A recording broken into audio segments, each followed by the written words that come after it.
ये है different models of curriculum development. इसमें आपके जो है ये 5 तरह के मॉडल्स दिए हुए हैं। सबसे फर्स्ट जो है ऑब्जेक्टिव मॉडल है। ऑब्जेक्टिव मॉडल का मेन मतलब क्या है कि वो it contains content that is based on specific objective. किसी पर्टिकुलर एक एम या ऑब्जेक्टिव पे वो डिपेंड होता है, उसे कहा जाता है ऑब्जेक्टिव मॉडल्स। इसमें क्या होता है, एवरी स्टेप पे आपके इवेल्युएशन हो रही है, हर स्टेप के बाद आपको फीडबैक मिल रहा है। पहले एक एम और ऑब्जेक्टिव आपने सेट किया, उसके बाद आपको फीडबैक मिला उसमें।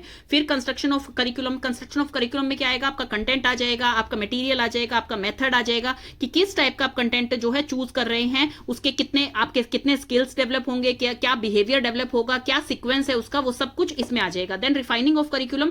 रिफाइनिंग ऑफ करिकुलम का मतलब है कि आप जो है कितना रिफाइन कर पा रहे हैं, कितना टेस्ट कर पा रहे हैं, कितना इवेल्युएट कर पा रहे हैं उस करिकुलम को, और कितना वो ठीक है, उसकी कैपेसिटी कितनी है कि वो कितनी अच्छी तरह से अपने ऑब्जेक्टिव को फुलफिल कर रहा है। देन है कम्युनिटिंग। कम्युनिटिंग का मतलब है कि एक्सपर्ट, जो भी एक्सपर्ट टीम होती है करिकुलम बनाने के लिए, वो एक्सपर्टीज इस पूरे फ्रेमवर्क को चेक करें, ऑब्जेक्टिव देखें, इसका इसका जो है मटेरियल्स देखें, इसका कंटेंट देखें, हर चीज जो है फिर इवेल्युएट की जाए। तो ये होता है आपका ऑब्जेक्टिव करिकुलम, जिसमें ब्रॉडली जो है आपका ऑब्जेक्टिव एनालाइज किया जाता है, आपका एम एनालाइज किया जाता है कि वो कितना आसानी से अचीव हो सकता है, क्या क्या उसके अंदर कंटेंट दिए हैं, क्या क्या चीजें दी गई हैं जो कि आप वो ऑब्जेक्टिव अचीव कर पाते हैं।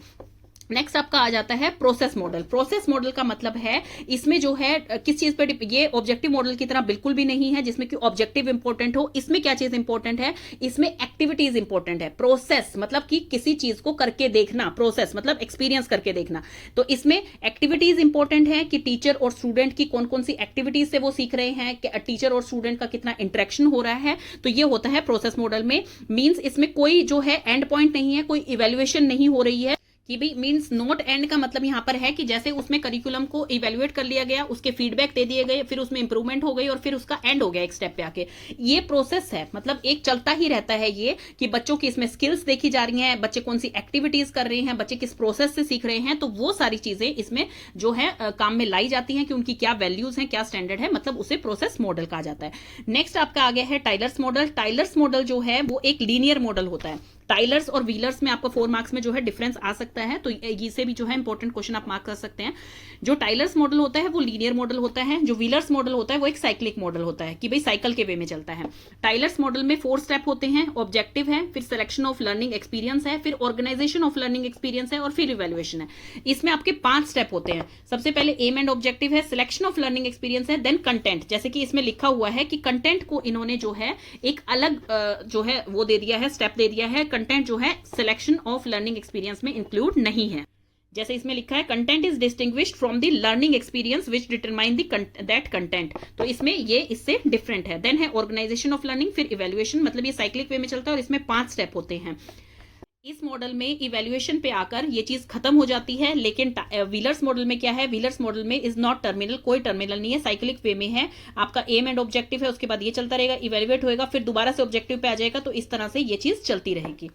देन आपका जो टाइलर्स मॉडल है ये ऑब्जेक्टिव मॉडल की तरह है। इसमें जो ऑब्जेक्टिव है आपको मतलब ऑब्जेक्टिव जो है वो कैसे डिराइव करता है, कैसे अचीव करता है आपका लर्नर, चाहे वो किसी स्पेशलिस्ट की हेल्प ले रहा है, अपने अपने लाइफ स्किल्स लगा रहा है, तो उस चीज को कैसे अचीव करता है, तो ये उस चीज पे डिपेंड करता है। एंड इसमें क्या है, इसमें मेन है आपका कि जर्नल से स्पेसिफिक की तरफ आप एम को कैसे फॉर्मुलेट कर रहे हैं, अपने जर्नल से स्पेसिफिक की तरफ, वो आपका मेन है कि भी आपको आउटकम क्या मिल रहा है, आपको फीडबैक मिल रहा है, और फिर उसके बाद आप दोबारा से उस साइकिल में गो थ्रू होते रहते हैं।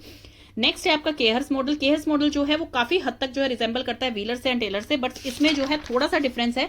जैसे उनमें इवेल्युएशन लास्ट स्टेप आ रहा था, तो इसमें जो है इवेल्युएशन थर्ड पे आ गया है, एंड स्कूल लर्निंग एक्सपीरियंस जो है वो आपका लास्ट स्टेप आ गया है कि भाई एक्सपीरियंस जो है बच्चे एक्टिविटीज करके जो सीख रहे हैं वो आपका लास्ट स्टेप आ गया है। इसमें ऑब्जेक्टिव जो है वो 3 तरह के हैं आपके, cognitive objective, affective and psychomotor. ये अच्छी चीज है इसमें कि वो मेंटल स्किल्स भी देख रहे हैं, हैंड और उसकी मूवमेंट्स भी देख रहे हैं, मतलब हर चीज की स्किल्स जो है इसमें मॉनिटर की जा रही है। इस मॉडल की जो है indicate knowledge should be, knowledge जो होनी चाहिए आपकी ऑर्गेनाइज होनी चाहिए, सीक्वेंस्ड होनी चाहिए, रीइंफोर्स होनी चाहिए कि भी आपको जब भी रिकॉल करनी हो तो आपको इस टाइप की नॉलेज होनी चाहिए कि आप उसे इजीली रिकॉल कर पाए, रट्टाफिकेशन नहीं होनी चाहिए। और इसमें जो इवैल्यूएशन स्टेप है, अभी हमने पढ़ लिया ऑब्जेक्टिव का, जो ये 4 स्टेप दे रखे हैं, ऑब्जेक्टिव हमने पढ़ लिया, 3 तरह के होने चाहिए। नॉलेज जो है आपको हर तरह की होनी चाहिए, ऑर्गेनाइज होनी चाहिए, इंटीग्रेटेड, सीक्वेंस और रिइंफोर्स्ड होनी चाहिए। इवैल्यूएशन कैसी होनी चाहिए कि कलेक्शन ऑफ इन्फॉर्मेशन, जो भी आपको इन्फॉर्मेशन है अभी तक मिली है, नॉलेज मिली है, उन सब की कलेक्शन करने के बाद आप एक डिसीजन बना सकें कि भाई आपका करिकुलम जो है किस हिसाब का है। स्कूल लर्निंग एक्सपीरियंस, जो कि इसका लास्ट स्टेप है, स्कूल लर्निंग एक्सपीरियंस जो है वो किस चीज से इन्फ्लुएंस होना चाहिए, आपकी सोशल अपॉर्चुनिटीज से, कि भाई आप टीचर और प्यूपिल का कैसा रिलेशनशिप है, इंडिविजुअल डिफरेंसेस कितने, मतलब कितना फ्लेक्सिबल है वो चीज। इंडिविजुअल डिफरेंस का मतलब यही है कि फ्लेक्सिबल कितना है, कि हर बच्चे का दिमाग एक जैसा नहीं चलता है, हर बच्चा जितनी लर्निंग पावर नहीं रखता है, हर किसी का तरीका अलग अलग होता है। मैच्योरिटी ऑफ लर्नर्स कितनी है, टीचिंग मेथड्स कैसे यूज हो रहे हैं, कंटेंट कैसे हो रहे हैं। तो ये सारे एक्सपीरियंस जो है वो इवेल्युएट किए जाते हैं टेस्ट से, इंटरव्यू के माध्यम से, या फिर किसी और असेसमेंट की तरह से वो जो है इवेल्युएट किए जाते हैं। तो ये आपके जो है हो गए हैं मॉडल्स आपके करिकुलम डेवलपमेंट के।